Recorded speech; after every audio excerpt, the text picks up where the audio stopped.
GameStop. Yes, GameStop came out. I think it was late last week, and basically, said that they are no longer interested in selling video game bundles that contain digital copies. Now, this has become something that happens quite regularly in the realm of console sales. I think I first started noticing it happening very frequently with Nintendo consoles, the 3DS especially. Very early on in the 3DS's lifespan, they sort of started foregoing a physical version of the game for a digital copy that was already downloaded onto the system, or you got a code. They did the same thing with the Wind Waker HD bundle. Now, they didn't commit to it really solidly. For instance, the Mario Kart 8 bundle had a physical copy. But most recently, I believe it was the Xbox One and the PS4, had system bundles that would come with a digital copy of Madden, and the most recent Madden. And what GameStop did is they created basically a third-party bundle, which is where they take their own physical systems and work out a deal with the publisher, such as EA, to give out a free copy of the physical game. I feel two ways about this. On one hand, I know a lot of people who really like physical copies of games. And I think that that's going to gain some favor for GameStop. I mean, if this story is more well known. It's a pretty. I mean, I think that what it is it looks like a consumer-friendly move for people who are anti-digital. What's really going on here is GameStop is showing once again that they're kind of shaking in their boots here. The real reason a company like GameStop wants to include a physical copy with their system sales, if there's a bundle, is not because it's going to make the customer happy. The customer is going to buy it one way or another if it has a free game. They're doing it because it creates copies of games that can come back into their circulation. They don't make any money off of new games. What are they making off a $60 game? $5? Well, let's put it this way. If I'm making maybe $2 off of a new game sale, they're probably making maybe $10 off of a new game sale because they will get better rates than we do. Okay. And I find, but then again, now if that game comes back to them and they pay $20 in credit for it and they sell it for $55, now all of a sudden they're making $35. They're making a much larger margin.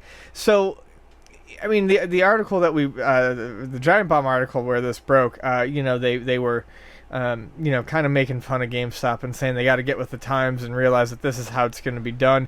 And there is some truth to that. GameStop needs to adjust their models on a lot of things real quick if they hope to stay competitive.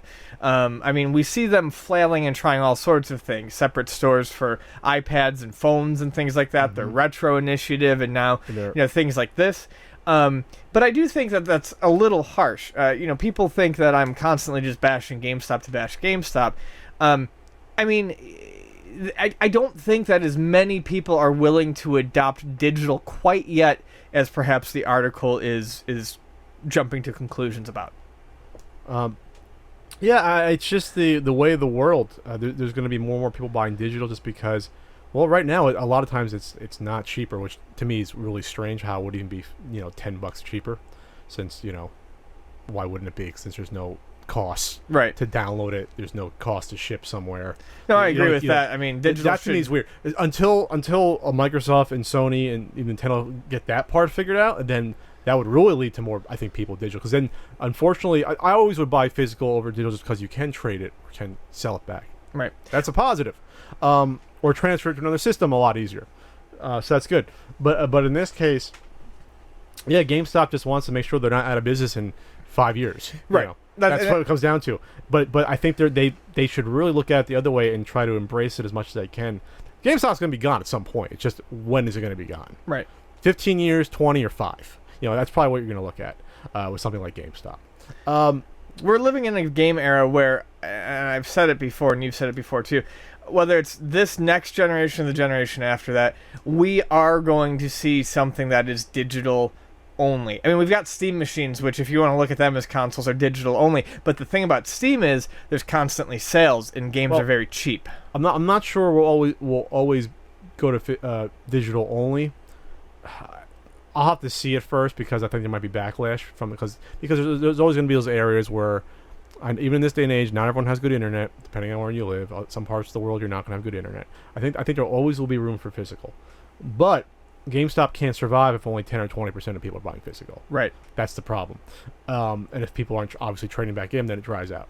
So I'm surprised GameStop never got in with GameFly and went in that direction. I'm really surprised they didn't take a bid or run at them to say, hey, if we can't at least get free stock back in to resell back to people via used games, let's get into the rental market and do that and help. And they never did.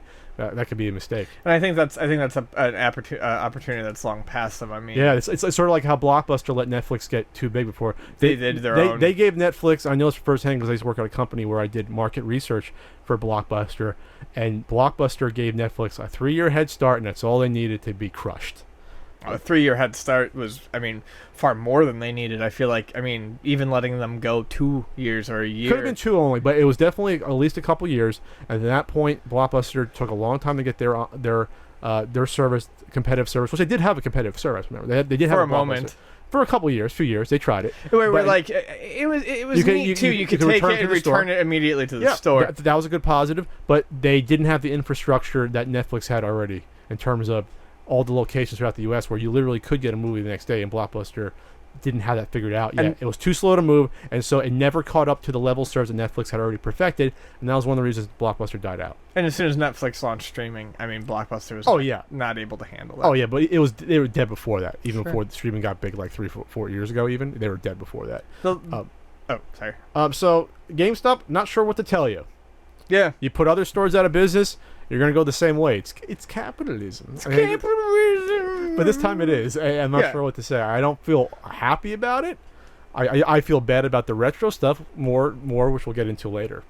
Yeah, the last thing I'd say is, for the time being, it's good for consumers, but it's not going to save GameStop in the long run. And I just wanted to point out the hilarity of the first bundle where they seemed to put their foot down about this was a sports game bundle. And quite frankly, I will buy sports games digitally. You know why?